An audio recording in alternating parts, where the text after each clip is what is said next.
welcome back po sa ating munting channel. It's me, Glyza Barona Official. So for today's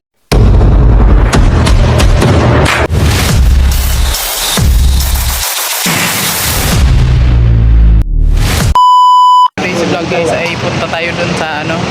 Nandito tayo ngayon sa ospital guys kung saan naka-admit po si Ate Maricho. At syempre kasama po natin ang mga angels. Ayan sila oh. Diyan sila Kuya Awi, si Ate Edin, si Ate Brenda. Nagtago pa siya guys, nakikita naman. At si Tita Beng, ayan. Pupunta kami dun sa ano, at bisitahin natin si Ate Maricho. Kumustahin natin ang kanyang kalagayan ngayon. O tara na! Mag ano man yun, mag ano yun sila, mag hanap ng ano, parkingan. Ay, oo nga, no. Alam, wala tayong face mask.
Ikot man lang pala tayo. Ayun na pala sila oh. Ayun si ano. Sir Willie.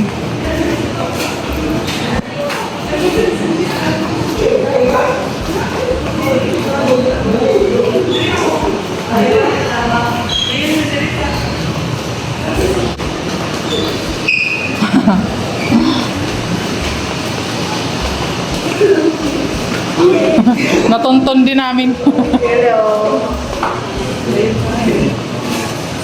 Hello. Wala. Ano ni? Ay, hindi pala yung ano, waiting area. Ay, Ate Richel! Ayun siya. Ay, ang sapatos. Alam sila sa bahay, nakatinok na. Ay, may sarili pala silang kwarto dito. May sarili ko na dito. Ang sosyal, may sarili kwarto. Anong zero daw? Sa ICU. Ay, nasa ICU ba siya doon? Hindi ba siya na-transfer? Dito. Pero tinanggalan na siya na. Ano na siya, observation pa? Makakilala na siya rin. Lalama kami kagabi. Oo naman yan. Pero pagtatanong, Ano pa yun? Pagtatanong yung doktor, Medyo ano? Hindi pa siya nakakano. Hindi ba masyado? Hindi pa siya pwedeng pilitin man. Tiyo, pag natin. Ang sosyal naman ang upuan niyo. Tayo nga na.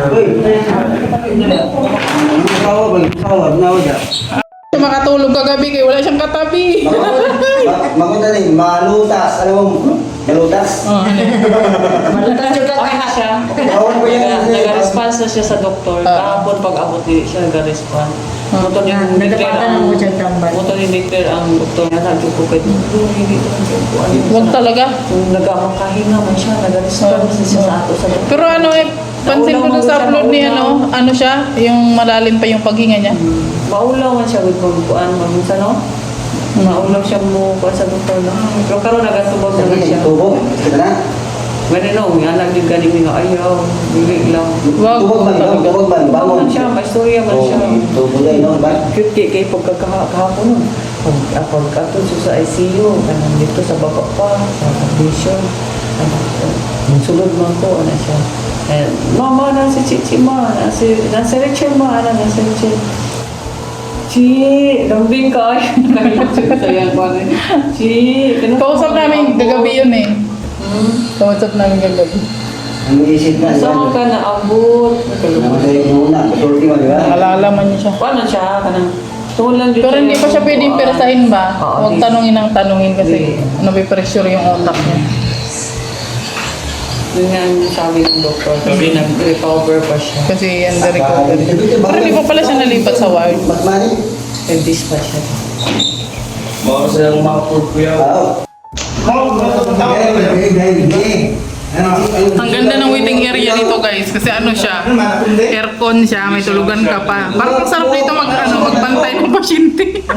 Kaya nga, hindi ka maboard dito kasi maganda.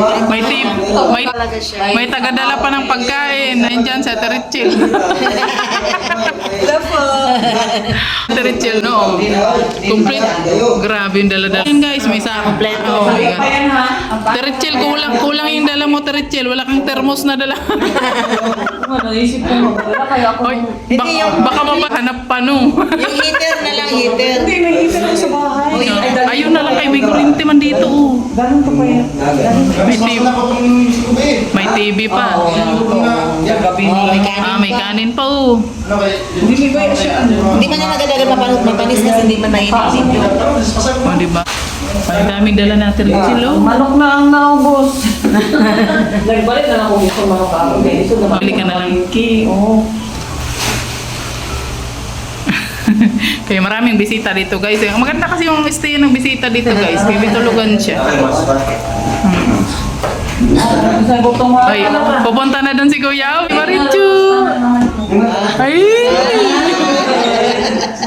Ay! Kaya namimiss niya na si Ate Marichu.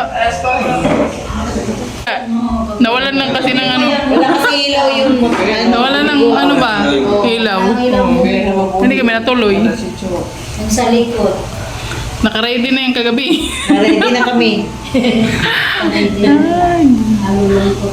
Nalungkot siya. Hindi nga siya makatulog. Kaya wala daw siyang katabi. First time na daw.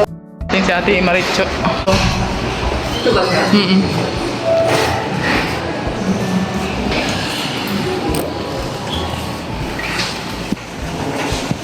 Yan guys, nandito kami ngayon sa palengke ng Davao. ang avocado dito? Sama natin si Ate Richie. Mura ba ang avocado dito?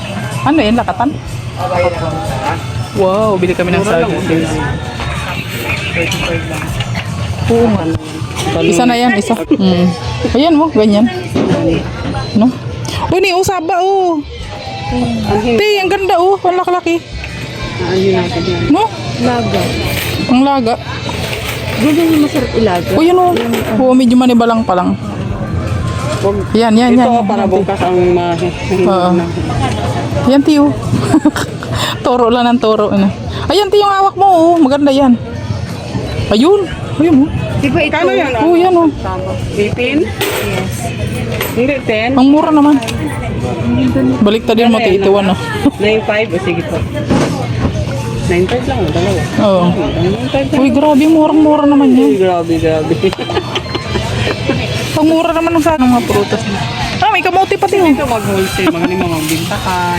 Ito pa ang ano lang lang. Aray ko po. Mabigat. Tag-18. Uy, 54. Oh, biro yung 54 lang yun. Yaman mo, Glay. Nilalang mo lang yun. Hindi nga kasi sa amin kasi ano na yan, nasa 100 na yan. Oo.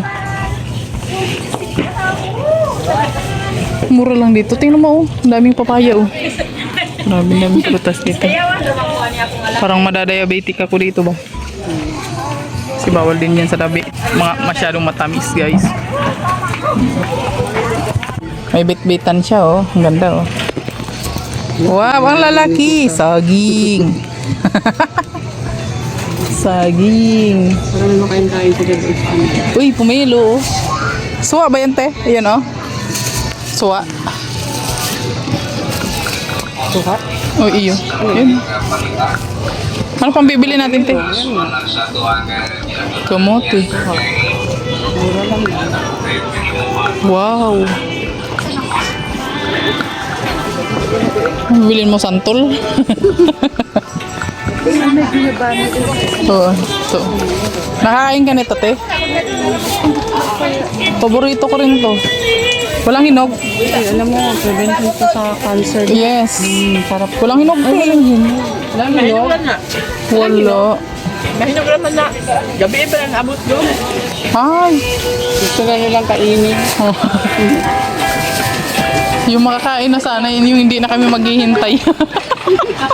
Maghintay ng umaga. Kinabukasan pa namin pwedeng kainin. Di ba pwedeng ngayon na lang? Tingnan mo ang manggati ba? Ano yan? Apple mango? Asan? Ayan, ganyan. Apple mango yan. Asan? Yung yan, oh. Yung green. Hindi, ano kanya?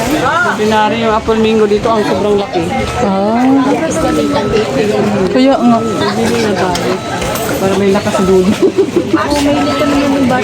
Naluya sa dulo. Sa ano? Ito ang masarap po, yung maliliit, eh. Ito.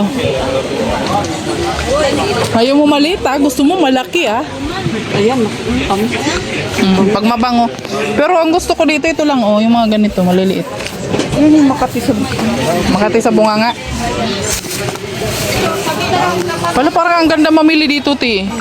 Ang ganda nga. Kasi yung sa mura lang. Ti, sana nakakabili ba yung ano, yung suha na karton-karton ba? Pag nag-uwi ka. Oo. Pag nag-uwi kami, magbila ako. Doon sa airport.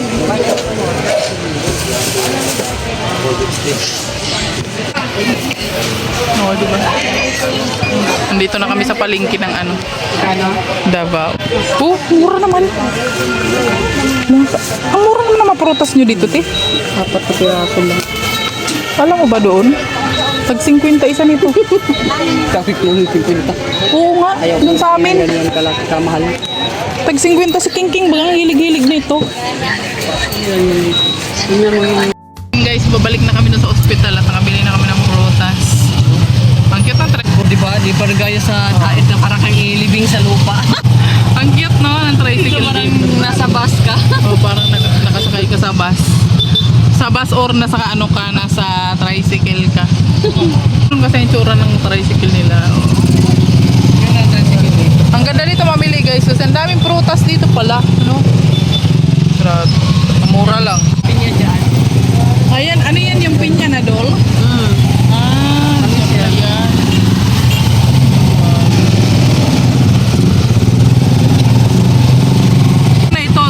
Ito na talaga yung pinakang sentro ng Davao. Hindi, palengke pala ito. Ang sentro doon sa Ah, sa San Pedro. San Pedro, Claveria, yung rin. Ay, pinaka-sentro niya, Victoria. ah, Dito dapat sa mua. Dito na.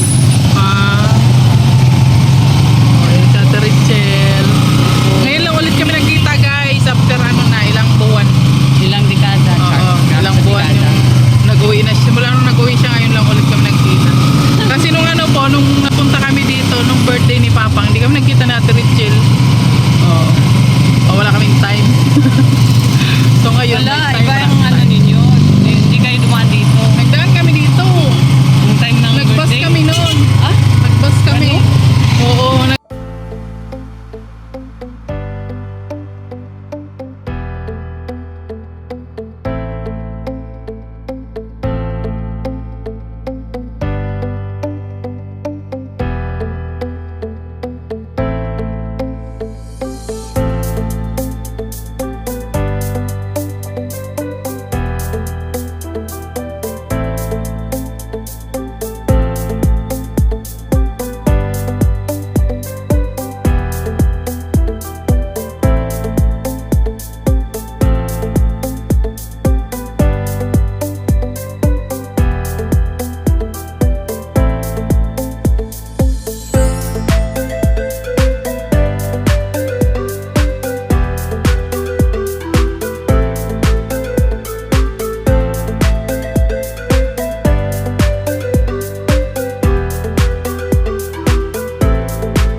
Ayun guys, nandito na po kami ngayon sa bahay at kakarating lang po namin, nagbisita po kami kay Ate Maricho. No, so nakakalungkot lang po no na ganun yung sitwasyon ni Ate Maricho na naabutan po namin dito. So hindi po natin inaasahan ito ano. So ayan, sana gumaling po si Ate Maricho. Grabe no. Alam nyo guys, hindi ko siya ma-imagine na nasa ganung kalagayan si Ate Maricho. Kasi syempre yung nandun kami sa Dait, iba man po yung mga banding moment namin doon na Ate Cho, no? Talagang alam niyo yun, yung sobrang lakas ng katawan niya, no? Yun, so hindi talaga natin inaasahan, no, ang mga pagsubok na darating sa ating buhay, no? At hindi ko siya matingnan talaga kanina guys, pero pinilit naming pumasok doon sa ICU para makita siya. Pero ano man po siya, no, nagre-response man po siya. Pagsabi nga ng anak niya na nandun kami, talagang agad siya, bangon agad siya, tiningnan niya kami ni Ate Eden, kasi kaming dalawa ni Ate, sabay kaming nagpasok doon. So hindi ko na po siya na vlog, hindi ko po siya na videohan na pagpasok namin doon sa sa ward, kasi nga po bawal pong mag-video doon sa loob. So patago lang talaga siya. So buti nga po sila ni Dudong kahit paano nakakapag-tago-tago na video doon. So ayun, so sabay-sabay po nating ipagdasal si Ate Maricho guys, na sana gumaling na po siya, no, kasi ang hirap po ng kanyang kalagayan, no. Ipagdasal po natin, magsama-sama po tayong magdasal na gumaling po si Ate Maricho. Yung mga ganun po kasing mga sakit na dumadapo talaga sa atin, hindi po talaga natin yan inaasahan. Isa po yan sa pagsubok sa atin ni Lord, no, na kailangan natin lagpasan. At Ate Maricho, alam kong palagi kang nanonood ng vlog ko, Ate Maricho. No, sana gumaling ka na, te. Ayan, yun ang wish ko sa'yo. Laban ka lang. Ayan, nandyan naman yung mga anak mo na sumusuporta sa iyo, hindi ka niyan papabayaan. At syempre, unang-una sa lahat, hindi ka papabayaan ni Lord. Ayan, ipagdadasal ka namin, Ate Cho, na gumaling ka na, no. Sabi ko nga, yung pagpunta natin dito, magbabanding tayo. Pero hindi man tayo makapagbanding kasi nga, di ba, nandyan ka sa kalagayan na yan. So ayun, di man po namin ini-expect yan. Marami pang pagkakataon na tayo, magbanding tayo, Ate Cho, no. Hindi lang ito yung pag-uwi ko dito sa sa Davao, hindi lang ito yung pagbisita ko dito sa Malalag. So marami pang time. Ayan, ako, nalulungkot ako sa nangyari sa iyo, Ate Cho, pero wala tayong magawa. Laban ka lang. Yan, laban ka lang. Nandito lang kami, sumusuporta sa iyo. Ayan. Kayang-kaya mo yan. Oo. Gawin mong lakas ang iyong mga anak, Ate Cho, si Kuya Awi, na sobrang nag-worry sa iyo. Yun. So ayan, hanggang dito na lang muna yung ating vlog for today, kasi patotoo lang kanina guys, pag pagpasok namin doon, ayokong tumitig talaga kay Ate Cho, kasi tutulo talaga yung luha ko. Tutulo mo talaga yung luha ko, hindi ko siya makontrol. Kaya talagang ayokong masyadong titigan si Ate Cho, kasi nga sobrang naawa talaga ako sa kalagayan niya ba. Kasi alam niyo po, pag pupunta kami ng Kubo noon, napaka niya ni Ate Cho, napaka caring niya, napaka maasikaso niyang tao, no. Tapos pagdating namin dito, ganyan. So sobrang nalungkot po talaga ako. So ayan, ipag-pray na lang po natin sa Ate Cho na gumaling na siya agad, no, para makasama na siya ng mga anak niya, di ba, na hindi ganyan sa ganyang kalagayan. Ayan, so ayan, maraming salamat po sa inyo. Alam ko po na marami po tayong nagdadasal para sa kagalingan ni Ate Cho. So ayan, maraming salamat po sa inyong walang sawang suporta. So ngayon po nila kailangan talaga na ang ating suporta, ang ating mga prayers po. Ayan, hinihiling ko po sa inyo, sa mga viewers po natin, mga ka-Rochelle, ayan, ipag-pray po natin sa Ate Cho. Ayan, maraming salamat po sa inyo. So hanggang dito na lang po yung ating vlog. God bless you all. Bye bye na po.